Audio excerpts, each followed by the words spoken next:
আসসালামু আলাইকুম রহমতুল্লাহি ওয়া বারাকাতুহু। আজকে এই সকালে সবার সুস্থ এবং সুন্দর জীবন কামনা করতেছি লাইফ অফ ইসলামিকের পক্ষ থেকে। যে যেখানে যে অবস্থায় আছেন আশা রাখি সবাই সুস্থ আছেন, সুন্দর আছেন এবং ভালো আছেন। আপনাদের সাথে আজকে ছোট্ট একটু বিষয় নিয়ে হাজির হয়েছি, নামাজের টুকিটাকি বিষয় নিয়ে। আসুন নামাজকে সহিশুদ্ধভাবে পূর্ণতার মধ্য দিয়ে নামাজ এবং সালাতকে আদায় করি। নামাজের ছোটখাটো বিষয়গুলো আসুন আমরা সবাই তুলে ধরি, অপরকে জানার জন্য সুযোগ করে দেই, তাই বেশি বেশি শেয়ার করে দেই।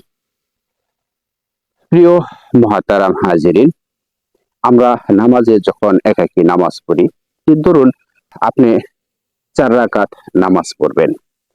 2 রাকাত নামাজ পড়ার পর আপনি যখন তাশাহুদ পাঠ করবেন, আই মিন আপনি যখন আত্তাহিয়াতু পাঠ করবেন, আত্তাহিয়াতু পাঠ করার পর আপনি আবার দাঁড়াতে হবে, সেটা নিশ্চিত।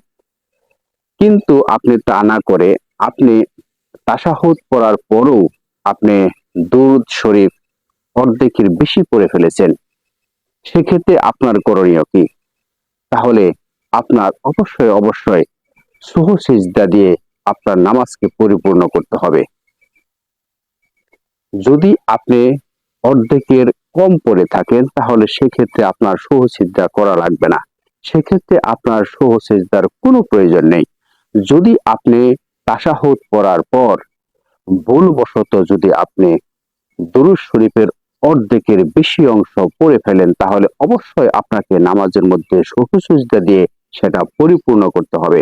আশা করি আপনি আপনার ভুলটা শুধরে নেবেন, সেই প্রত্যাশা রেখে লাইফ অফ ইসলামিকের পক্ষ থেকে সবার সুস্থ এবং সুন্দর জীবন কামনা করে আজকের মতো বিদায় নিচ্ছি। সবাই ভালো থাকবেন, সুস্থ থাকবেন এবং সুন্দর থাকবেন। আসসালামু আলাইকুম রহমতুল্লাহি ওয়া বারাকাতুহু।